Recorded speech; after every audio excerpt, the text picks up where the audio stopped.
சிவகங்கை நகர செயலாளராக இருக்கக்கூடிய ராஜ்குமார் பாஜக பிரமுகர் போக்சோ வழக்கில் கைது செய்யப்பட்டார். திருப்புவனம் பாஜக கிழக்கு ஒன்றிய செயலாளர் ராஜ்குமாரை போக்சோ வழக்கில் மானாமதுரை அனைத்து மகளிர் காவலர்கள் கைது செய்தனர். பக்கத்து வீட்டைச் சேர்ந்த 10ஆம் வகுப்பு படிக்கும் மாணவியை பாலியல் ரீதியாக தொந்தரவு செய்த நிலையில் உறவினர்கள் ராஜ்குமாரை நிர்வாணமாக்கி அடித்து உதைத்து படங்களை சமூக வலைதளத்தில் பரப்பினர். பெண்கள்லாம் பாதுகாப்பா இருக்கிறாங்க வெளியில சொல்றது இது. மத்திய பிரதேசத்தில் பாதிக்கப்பட்ட பழங்குடி பெண்ணுக்கு நியாயம் கிடைக்க வேண்டாமா? மோடிஜி இருக்கிறார்ல, எங்களுடைய சகோதரிகள் எங்களுடைய தாய்மார்கள் என்று அவ்வப்போது சொல்றாருல்ல. முத்தலாக் தடை சட்டம்லாம் கொண்டு வரும்போது என்ன சொன்னாரு? எங்களுடைய இஸ்லாமிய சகோதரிகள் பாதிக்கப்பட்டு நிற்கிறார்கள் சொன்னார்ல. இப்ப இத்தனை பேர் பாதிக்கப்பட்டிருக்கிறாங்கல்ல, இது நமக்கு தெரிஞ்ச செய்தி. இப்ப தெரியாம இன்னும் எத்தனை செய்தி இருக்குன்னு தெரியல.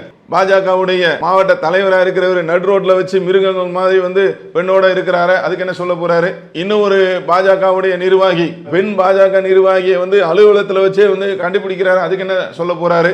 செய்தியும் சிந்தனையும் என்கின்ற இந்த நிகழ்ச்சியில மத்திய பிரதேசத்தில் நடைபெற்ற கும்பல் பாலியல் வன்கொடுமை தொடர்பு சம்பந்தமாக செய்திகளை நாம் அறிந்து கொள்ள இருக்கிறோம். மத்திய பிரதேசத்தில் பாஜகவுடைய ஆட்சி நடக்குது. இவங்களுடைய இந்த ஆட்சி வந்ததிலிருந்து அங்கே உள்ள நிலை என்னன்னு பார்த்தீங்கன்னா, பத்திரிகையில் சொல்லக்கூடிய அந்த செய்தி, பாஜக ஆட்சி வந்த நாளிலிருந்து பெண்களுக்கும் சிறுமிகளுக்கும் இந்த பாலியல் தொடர்பான இந்த வன்கொடுமைகள் நிகழ்ந்து கொண்டு இருக்கிறது.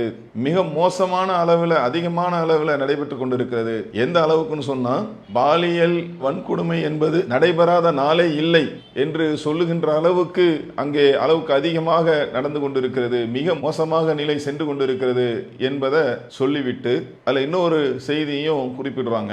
மத்திய பிரதேசத்தில் காட்வா மாவட்டத்தில் கல்வா காவல் நிலைய எல்லைக்கு உட்பட்ட பகுதியில் ஒரு பழங்குடியின பெண், 45 வயசு மதிக்கத்தக்க அந்த பெண், சனிக்கிழமை அன்று காலையில வெளியில அந்த முற்றத்தில் மயங்கியவர்களாக இருக்கிறார்கள். அப்போ அந்த உள்ளூரை சார்ந்தவர்கள் என்ன செய்யறாங்க?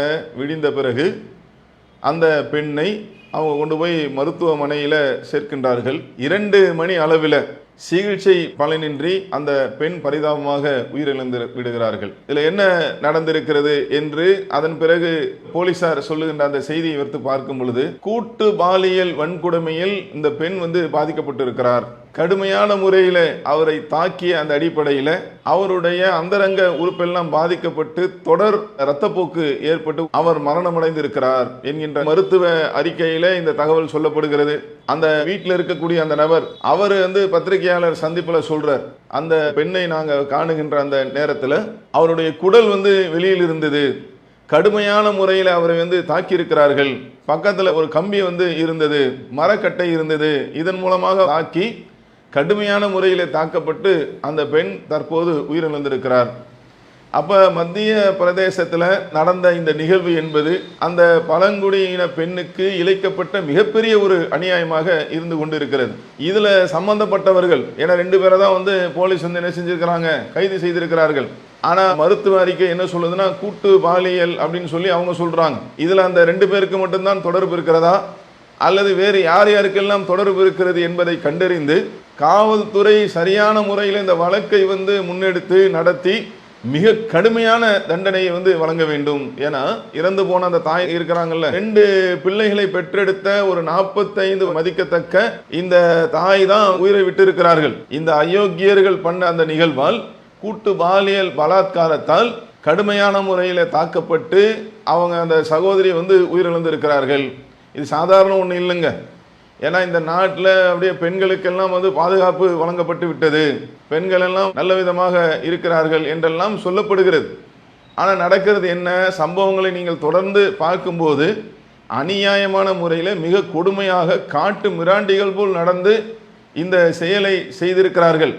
இந்த செயலை செய்தவர்கள் யாராக இருந்தாலும் அவங்களை என்ன செய்யணும்? கண்டறிந்து அவர்கள் மீது முறையாக வழக்கு நடத்தி அவர்களுக்கு கடுமையான தண்டனையை வழங்க வேண்டும். இதை தான் எதிர்பார்க்குறாங்க வெகுஜன மக்கள், இந்த நாட்டுடைய குடிமக்கள். இப்படி ஒரு அநியாயம் நடந்திருக்கிறது மத்திய பிரதேசத்தில். இதற்கு என்ன தீர்வு என்பதை எதிர்பார்த்து காத்திருக்கிறார்கள். இதில் இன்னும் கவனிக்கணுங்க. ஏன்னா இந்த மத்திய பிரதேசம் என்பது பாஜகவுடைய ஆட்சி நடக்கக்கூடிய ஒரு மாநிலமாக இருக்கிறது. சட்டம் ஒழுங்கு அங்க எந்த அளவுக்கு இருக்குது, இந்த மாதிரி பாலியல் வன்கொடுமை எல்லாம் நடந்து கொண்டு இருக்கிறது, அவங்க எந்த அளவுக்கு இதுல வந்து கடுமையான போக்கை கையாள போகிறார்கள், இவங்களுக்கு என்ன தண்டனை வழங்க போகிறார்கள் என்பதெல்லாம் ஒட்டுமொத்தமாக நாடே எதிர்பார்த்து கொண்டு இருக்கிறது. இதுல இன்னொரு முக்கியமான தகவல் என்னன்னா, பாஜகவுடைய அந்த நிர்வாகிகளாக இருக்கக்கூடியவர்கள், அதனுடைய உறுப்பினர்களாக இருக்கக்கூடியவர்கள், அவங்களுடைய நிலைமை என்ன தெரியுமா? ஏன்னா அங்க பாஜக ஆட்சி தான் நடக்குது. இங்க பாஜகவுடைய நிர்வாகிகளே அவங்களுடைய நிலை என்னன்னு பாத்தீங்கன்னா, அவ்வப்போது பாலியல் விஷயத்துல சிக்கக்கூடியவர்களாக மாட்டக்கூடியவர்களாக இருந்து கொண்டு இருக்கிறார்கள்.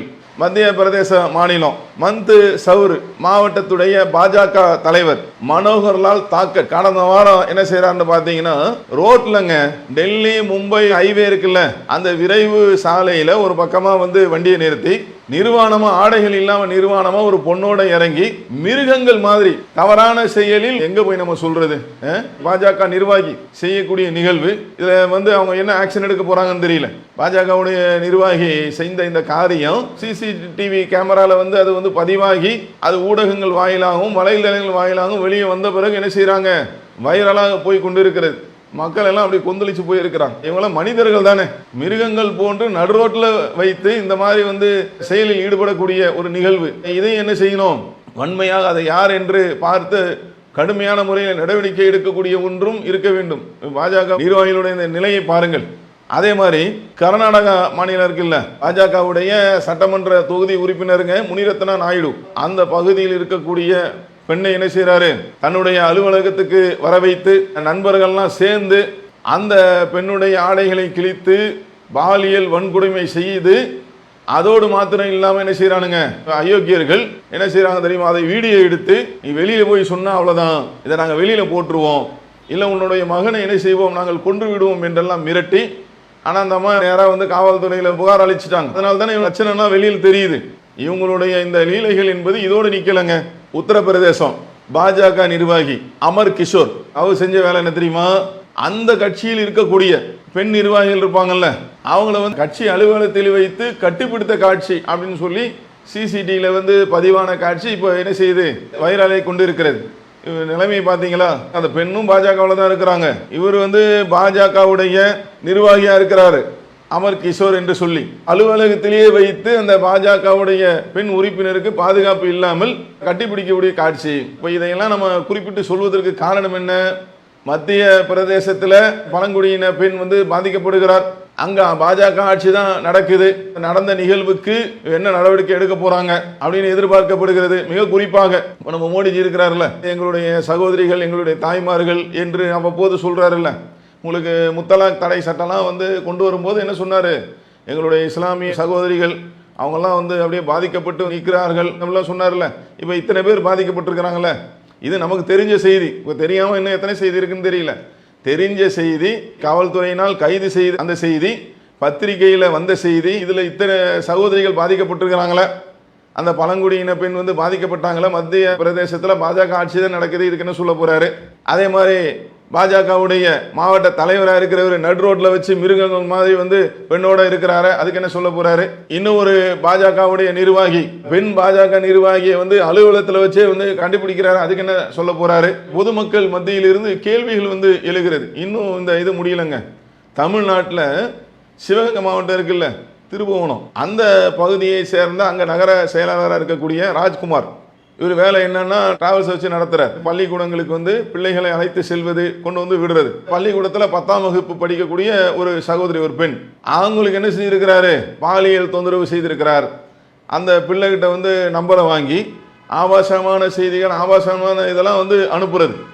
இப்படி நடந்த இவர் என்ன செஞ்சிருக்கிறாங்க, உறவினர்கள்லாம் வந்து கண்டிச்சு அவங்க ஸ்டைல் என்ன செஞ்சிருக்காங்க, இதை வந்து அணுகியிருக்கிறார்கள். பாஜக பிரமுகர் போக்சோ வழக்கில் கைது செய்யப்பட்டார். திருப்புவனம் பாஜக கிழக்கு ஒன்றிய செயலாளர் ராஜ்குமாரை போக்சோ வழக்கில் மானாமதுரை அனைத்து மகளிர் காவலர்கள் கைது செய்தனர். பக்கத்து வீட்டைச் சேர்ந்த 10ஆம் வகுப்பு படிக்கும் மாணவியை பாலியல் ரீதியாக தொந்தரவு செய்த நிலையில் உறவினர்கள் ராஜ்குமாரை நிர்வாணமாக்கி அடித்து உதைத்து படங்களை சமூக வலைதளத்தில் பரப்பினர். அப்புறம் காவல்துறை கைது செய்து சென்று கொண்டு இருக்குன்னு வைங்க. ஒட்டுமொத்தமா பாத்தீங்கன்னா தமிழ்நாட்டில், கர்நாடகாவில், உத்தரப்பிரதேசத்தில், மத்திய பிரதேசத்தில் இப்படி பாஜகவை சேர்ந்தவர்கள் எந்த அளவுக்கு நாங்கள் வலைதளங்கள்ல நீங்க பார்த்தீங்கன்னா பாரதிய ஜனதா பார்ட்டியா இல்லைன்னா பாரதிய ஜல்சா பார்ட்டியா என்று வெகுஜன மக்களால் கேள்வி எழுப்பக்கூடிய ஒரு நிலை வந்து உருவாகி கொண்டு இருக்கிறது. இதையெல்லாம் அந்த கட்சியை சார்ந்த அவங்களாம் கவனிக்கணும் இல்லையா, பார்க்கணும் இல்லையா.